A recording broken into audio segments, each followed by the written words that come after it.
in Sweden. He's Associate Professor at the Institute for Russian and Eurasian Studies at Uppsala University. Thank you very much for your time, Greg Simons. Give us an overall analysis of what happened in the early hours of Saturday in Syria, if you would.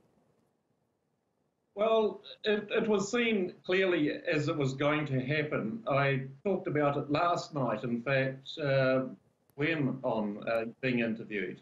It was clearly over the last few days been building up to try and legitimise what they call a limited strike and to have the pretense that it was directed at the usual suspects. But the problem is that, as you noted in your lead-up, this is a suspected chemical weapons attack. So therefore, it is not proven. And the fact that they raided the morning of the day that the OPCW inspectors were due to arrive makes the reassurances of those leaders of the UK, US and France seem very suspect. Greg, no one likes to see pictures of chemical attacks. We've already seen far too many during the now 8th year of the Syrian war. Let's just presume that last Saturday, on the 7th of April, in Douma, Eastern Ghouta, that was a chemical attack launched by the Assad regime. Can we just assume that for the moment? That's the justification for the US, the UK and France taking this action. What does it say about those three countries that they should launch this attack on Syria now, when only about, I say only, knowing full well that that word doesn't quite fit the description, 1,000 people have died in 8 years of war in Syria through chemical attacks. 500,000 people have died through conventional weapons. What did those three countries do then?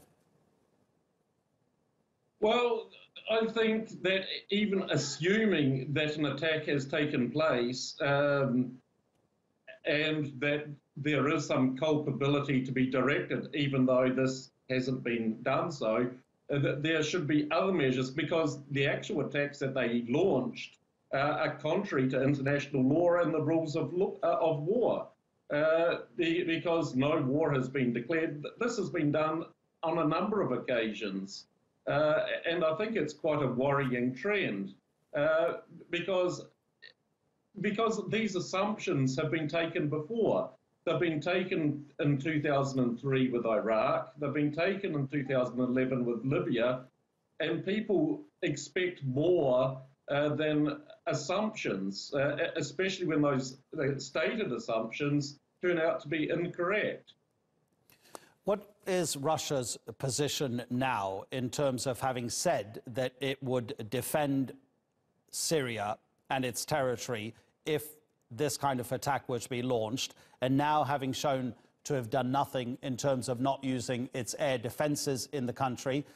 Where does it leave Russia in terms of its involvement in supporting Bashar al-Assad?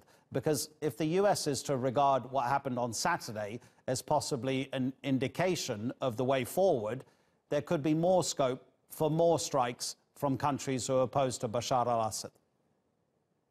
Well, I think there are a couple of issues here, one of which is that the Syrian and Russian air defences are integrated, so therefore Russia isn't doing exactly nothing, it is doing a rather limited something.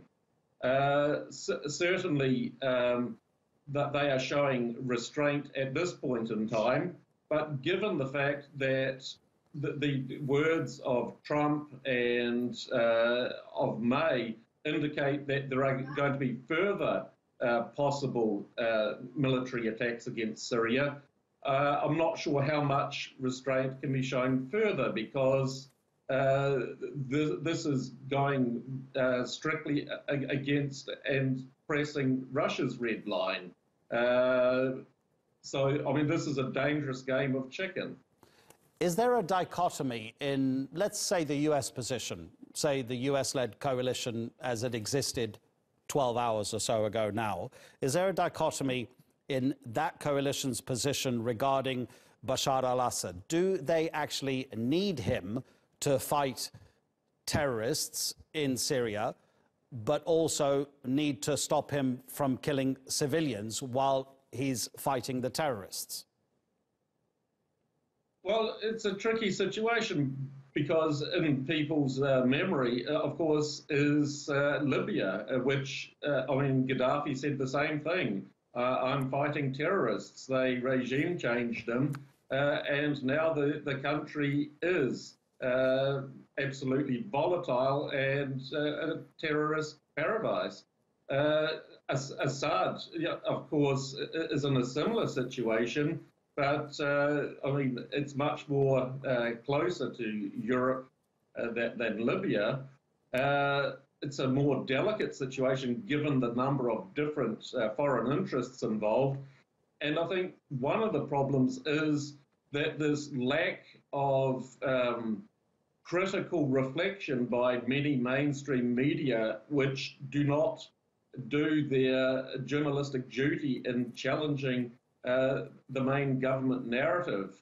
If Assad was responsible for killing as many people as he's been presumed to have done, I don't think he would have the support of the population that he seems to have, insofar as that he's got an army that is loyal and fighting for him, and people, when those areas are liberated from those terrorist groups, that they are relieved. And on the other hand, the US especially has made some very ill-advised moves in arming so-called opposition factions. I mean, US weapons, and this is even in US Department of Defense audits, have been arming, amongst other groups, ISIS. And so the situation is a mess.